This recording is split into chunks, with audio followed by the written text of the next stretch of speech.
Jewel Loom is already set up with the rod, and I've already attached my hemp to the back button. And so I have what I will refer to as the top of my loom furthest away from me. And what I'm going to do is just bring that hemp up and over, and I'm just going to let it lay on one of the grooves. So remember, the hemp is 1 millimeter and it's thicker than the groove on the Jewel Loom, so it just kind of lays there. Very similar to the leather. So we're just going to lay that down. We're going to bring it towards us. All right, so now this part is closest to my body, and just going to lay that down, let it rest in one of the grooves, right? So it looks pretty good. I'm not going to get all crazy about making sure it's identical, but it's close. Then I'm going to flip this over. I'm going to wrap it around the back button. And then I'm going to be skipping 4 grooves. I can kind of eyeball that at this point. So I'm just going to bring it back up and around, and then I'll count. Because you could see that motion, all right? That just kind of keeps me not so fumbleina, right? I can just do that, and then I'll come up here and I'll see how good I did. Let's see. 1, 2, 3, 4. Yeah, perfect. Awesome. Okay, so then I'm going to flip it over again, wrap it around that back button. Now this time I'm skipping 21 grooves, and what I'm going to do is just kind of eyeball it, right? I'm just going to eyeball it for right now because it's just a lot easier for me. And it might be different for you. I'm just kind of giving you the insight, like how I maneuver the loom and the hemp. And what works for me. You can do this, or maybe there's a different groove that will work for you. So let me just kind of get this out of the way.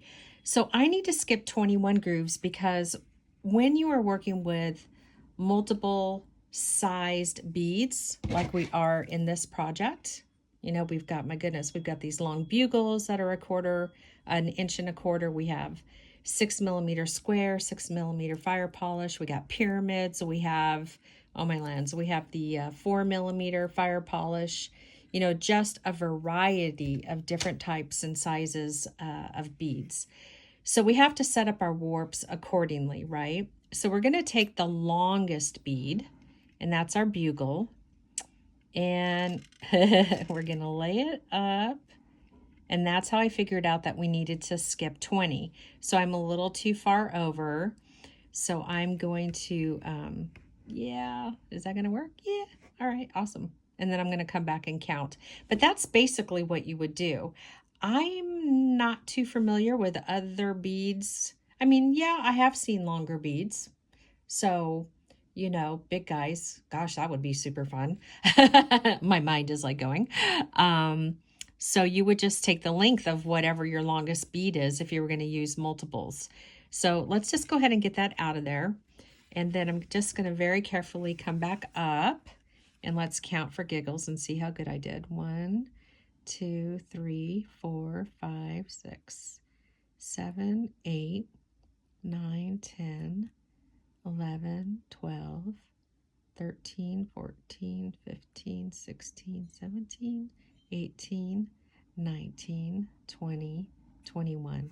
Awesome. Super cool. Okay, then I'm just going to bring that towards me, bring it back down towards the end. Again, I'm just going to eyeball so that I don't stress about, oh, is it in the right place? Because now I'm going to count down here. 1, 2, 3, 4, 5, 6, 7,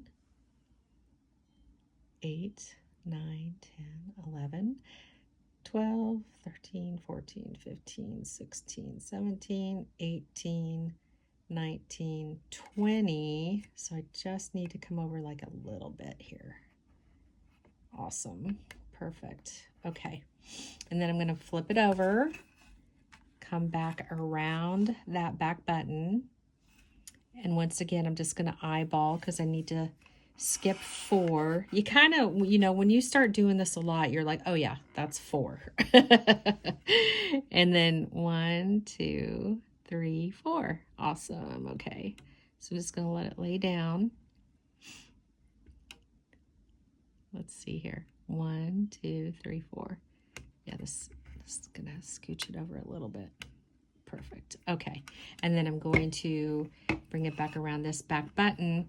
What I really like about the hemp is that we can be a little bit more aggressive, right? I mean, that leather is so stinking awesome, but you know, we really have to be careful when we're using it. We can't be like when we were with the hemp. I pulled on it and it really embedded itself, so I can feel like I could let go. So it's really nice to work with. I think I'm just going to go around one more time for giggles.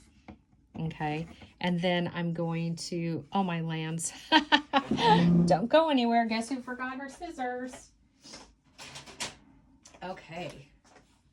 Right, I kept looking around to see if I had everything. Okay, so we'll just go ahead, whoops, and cut that. And then I'm just going to bring this tail under, you know, and the goal is just to secure it, right? Everybody's kind of got their way of doing this. I'm just making, you know, a knot, a simple single knot, and the goal is, you know, I don't want to lose the tension with the warp, right? So then maybe I'll take that first tail and I'll tie those two guys together. And again, you can kind of see, like, I'm really able to use, you know, I'm able to use my strength to really get things nice and tight. Whereas, you know, that leather, again, I love it. I'm not like hating on it at all, but we just have to be super careful when we work with the leather. Okay, so I'm going to put this to the side and let's turn this over. Awesome, right? So we've got our perfect spacing. And then of course, what we're going to do next is take out the rod. Now I tend to use my body, and I put my pointer finger over the warps. Whoop, and there we go. Perfect. Awesome sauce. Now, I have not found that the hemp stretches, you know, like that. Our one project where we were working with the leather and it really just flatlined. So I'm cool with taking the rod out and being ready to weave.